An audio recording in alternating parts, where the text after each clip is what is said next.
Have you or a loved one recently been diagnosed with high blood pressure? If you're an adult over 40, I'm not surprised. Some say there is an epidemic, but if I never hear that word used again, it'll be too soon. Controlling our blood pressure is such a critical factor in our health because high blood pressure can cause heart attacks, atherosclerosis, strokes, kidney failure, peripheral vascular disease, ED. For years, we've referred to hypertension as the silent killer because you go along for years without much notice, then drop dead from a heart attack. High blood pressure is very important and it's totally misunderstood.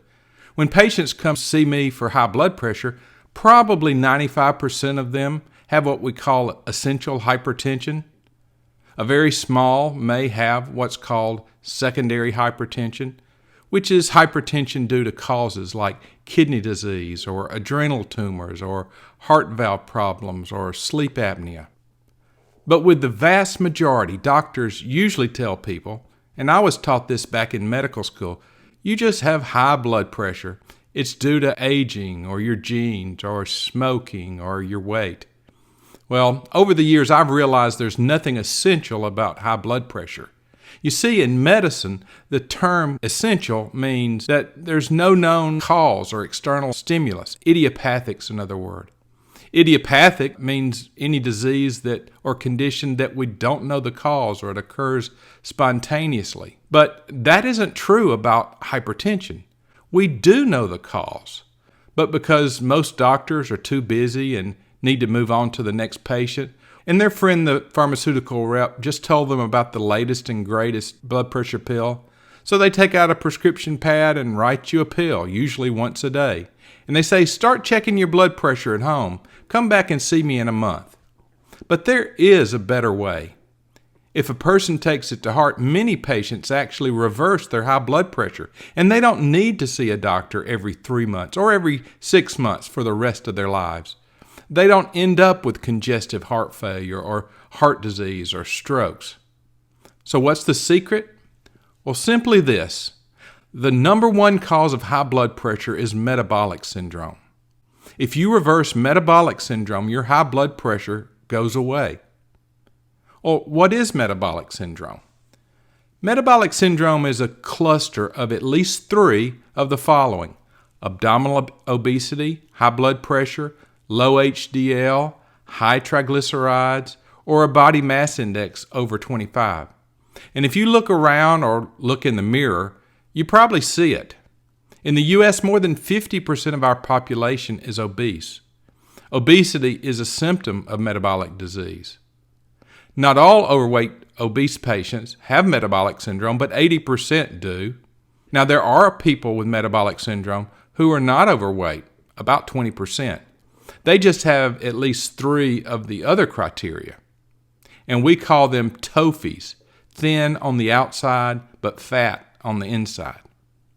They have a metabolic condition in their body that's usually causing them to have high blood pressure, fatty liver, high insulin levels, or abnormal lipids.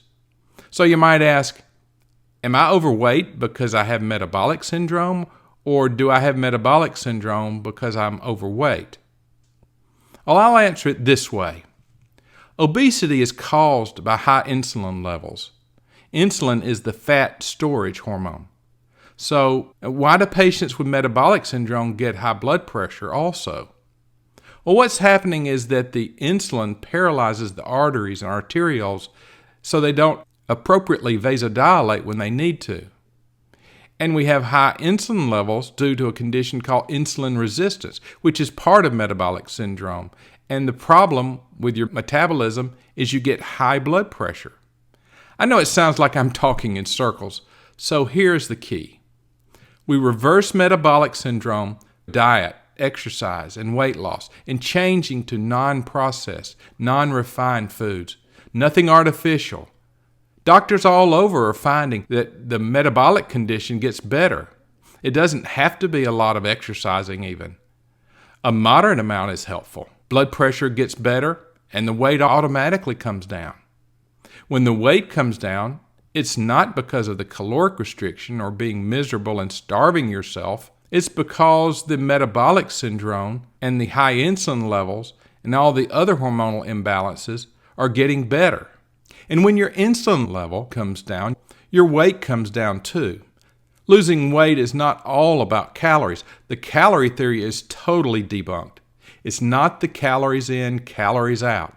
It isn't eat less and exercise more. That's all out the window. You can't exercise enough to overcome a bad diet. We know that that's been debunked for years, but many people unfortunately still follow it, which is totally wrong. It's a hormonal imbalance, primarily insulin, that's causing the metabolic syndrome and causing your high blood pressure. So if you have high blood pressure, I am not suggesting that you stop your medication. I think a person should take their meds, ask their doctor, or just look at your own health history and see if you have metabolic syndrome. Be aware, though, if you do have high blood pressure, you might be one of those few that have kidney problems or heart valve disease or even sleep apnea, which can lead to high blood pressure. Discuss it with your doctor. If you have not had your insulin levels checked, ask about getting that done, so you can understand if you have metabolic syndrome.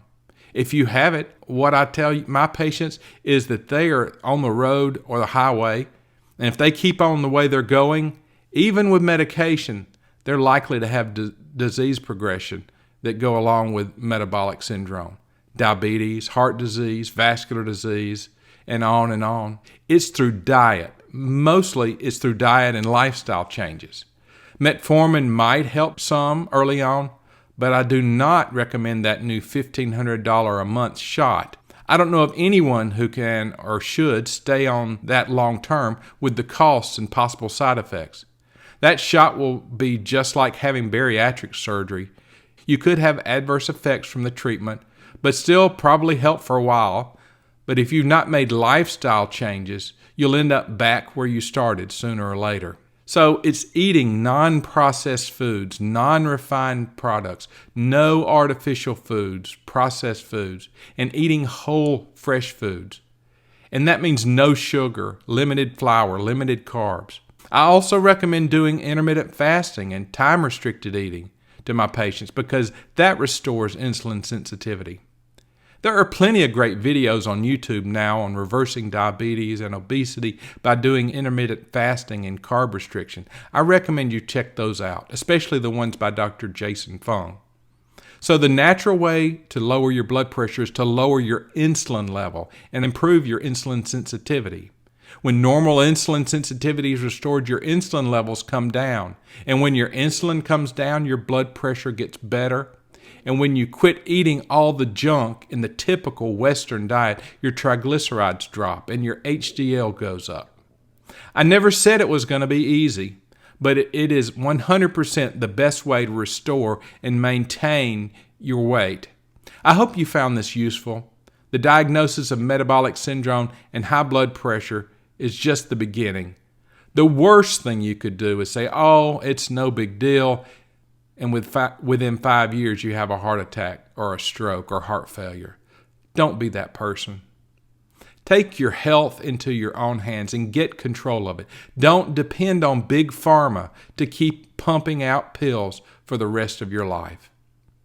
If you like this video, please hit the like button. Please let me know topics you would like me to cover. Take care and God bless.